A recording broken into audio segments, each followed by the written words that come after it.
నమస్తే BC news కి స్వాగతం. నా పేరు నీలిమ. ముందుగా ముఖ్యాంశాలు. భయానక వాతావరణం కల్పించడమే లక్ష్యంగా జగన్ పర్యటనలు చేయడం 2 ఏళ్లుగా చూస్తున్నాం. ఆగ్రహం వ్యక్తం చేసిన మంత్రి కొలుసు పార్థసారథి.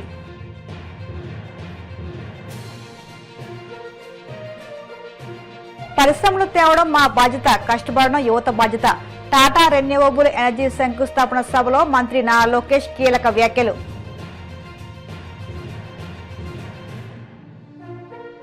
ఉత్తరాంధ్రలో అల్లలు సృష్టించాలనే మహిళా పోలీసు అధికారిపై వైసీపీ నేతలు దాడి చేశారు. తీవ్రస్థాయిలో దుమ్మెత్తిన ఎమ్మెల్యే పంతో నానాజీ.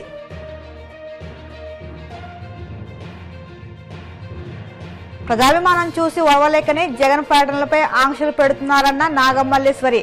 పాలనా వైఫల్యాలను కప్పిపుచ్చుకునేందుకు అక్రమ అరెస్టులు చేస్తున్నారని ధ్వజం.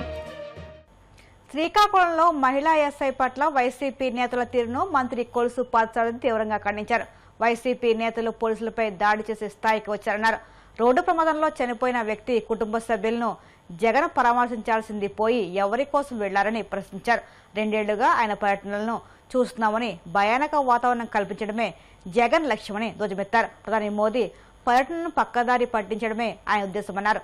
విశాఖపట్నం నుంచి శ్రీకాకుళం హైవేపై 120 కిలోమీటర్ల దూరం వెళ్లేందుకు 6 గంటలు అవసరమా అని పార్థసారథి ప్రశ్నించారు.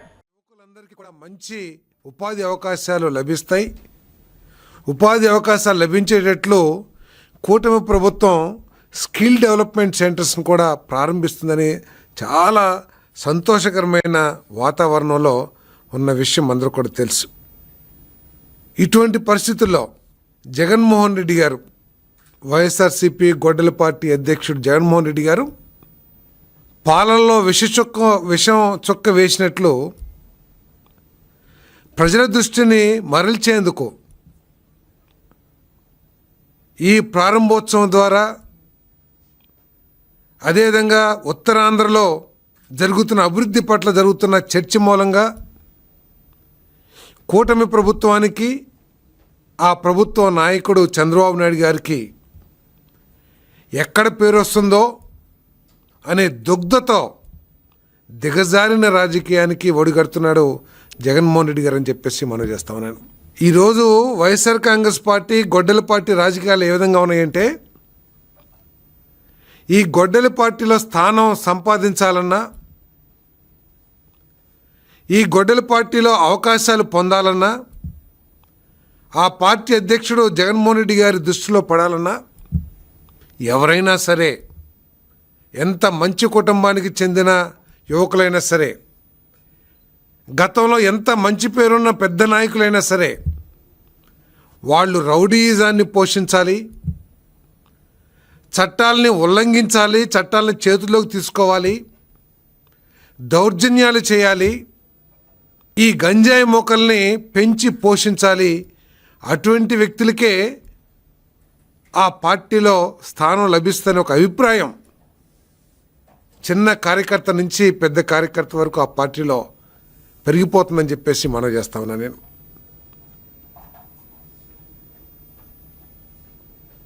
చాలా బాధాకరం.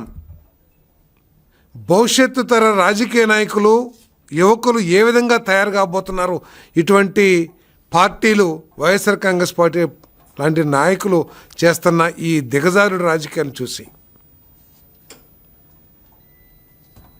ఈరోజు జగన్మోహన్ రెడ్డి గారు ఎందుకు వెళ్తున్నారో ఒకసారి ఆలోచన చేస్తే, ఏదో ఒక గొప్ప వ్యక్తి మరణించాడనో, లేతే ఒక పేదవాడికి అన్యాయం జరిగిందనో కాదు ఆయనకి అక్కడికి వెళ్తుంది.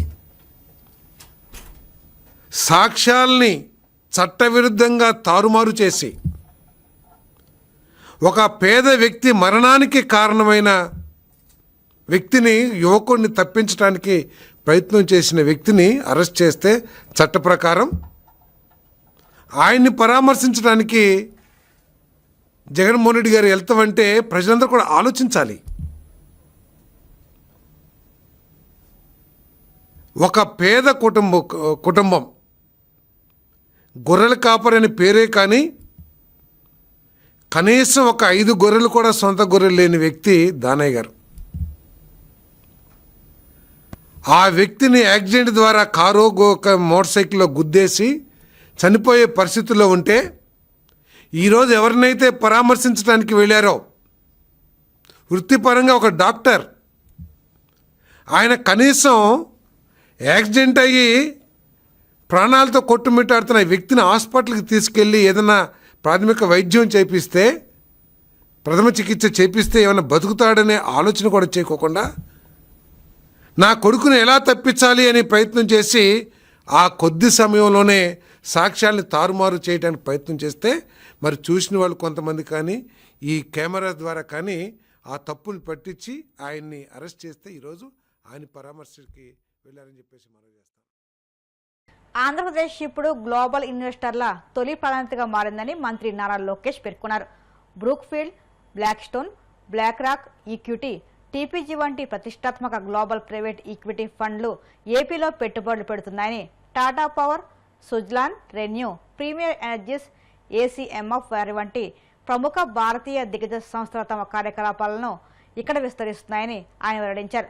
పత్తికొండ సమీపంలోని హోసూరు వద్ద Tata power renewable energy limited ఆధ్వర్యంలో 5,350 కోట్లతో అనంతపురం, కర్నూలు జిల్లాలో ఏర్పాటు చేయనున్న 800 మెగావాట్ల క్లీన్ ఎనర్జీ ప్రాజెక్టులకు మంత్రి లోకేష్ శంకుస్థాపన చేశారు. ఈ సందర్భంగా జరిగిన సభలో ఆయన మాట్లాడుతూ గత ఏడాదిలో పోలిస్తే ఈ ఒక్క ఏడాదిలోనే ఆంధ్రప్రదేశ్లో పునరుత్పాదక ఇంధన సామర్థ్యం 400% పెరిగిందని, రాష్ట్ర ప్రభుత్వంపై ఉన్న విశ్వసనీయత వల్లే ఇది సాధ్యమైందని తెలిపారు. పౌరుషం ఎప్పుడు అదుర్స్. నిన్న ఆదోనిలో దిగా, ఆదోనిలో చేతులు ఇచ్చిన తర్వాత బాగా గీరేశారు. కరెక్ట్గా ఒక రోజు బ్రేక్ దొరికింది, మీ దగ్గరకు వచ్చా. చేయిస్తే తిరిగి ఇచ్చేటట్టు లేరు మీరు. ఛాన్స్ ఇస్తే మీరు ఇక్కడనే ఉండననే ప్రేమతో ఆ పలకరింపు ఉందే, అది జీవితాంతం నేను గుర్తుపెట్టుకుంటానని పత్తికొండ ప్రజలందరికీ తెలియజేస్తున్నా. Pattikonda youth power others. Shyam youth అనొచ్చా, యూత్ దాటాడో తెలియదు ఇంకా, కానీ యువకుడు, ఉత్సాహవంతుడు, మన కోసం అహర్నిశలు పనిచేసే వ్యక్తి గౌరవ శాసనసభ్యుడు శ్యామ్ గారు. బంగారు గన్నులున్న అద్భుతమైన భూమి మన పత్తికొండ. మొన్నే గౌరవ ముఖ్యమంత్రి గారు వచ్చి జొన్నగిరిని స్వర్ణగిరిగా నామకరణ కూడా చేస్తాం జరిగింది. భారతదేశంలోనే మొదటిసారి ఒక ప్రైవేట్ సంస్థ గోల్డ్ మైనింగ్ చేస్తున్నాం. అది కూడా మన పత్తికొండలో జరుగుతాం. ఇక్కడున్న యువతి యువకులకి ఉద్యోగాలు కల్పించే లక్ష్యంలో వాళ్ళు పనిచేస్తాం జరుగుతుంది. ఉమ్మడి కర్నూలు జిల్లా అంటే నాకు ప్రేమ. ఇక్కడ మీ అందరు తెలుసు, 45 రోజులు నేను ఉమ్మడి జిల్లా కర్నూలు జిల్లాలో పాదయాత్ర చేశా. అన్ని నియోజకవర్గాలకు వెళ్ళా. ఆనాడు పత్తికొండకు వచ్చినప్పుడు 1000 మంది పోలీసులు అడ్డం పెట్టి మన్ని ఆపేదానికి ప్రయత్నించారు. కానీ ఆనాడే చెప్పా, మీ లోకేష్ తగ్గేదే లేదని. మీరు నన్ను నడిపించారు.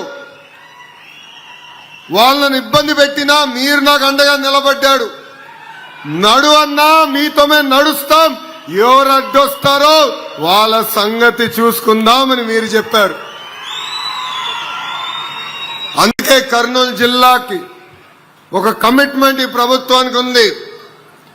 వేదికమైన గౌరవ ఇండస్ట్రీ శాఖ మార్చులు టీజీ భరత్ గారు ఉన్నారు.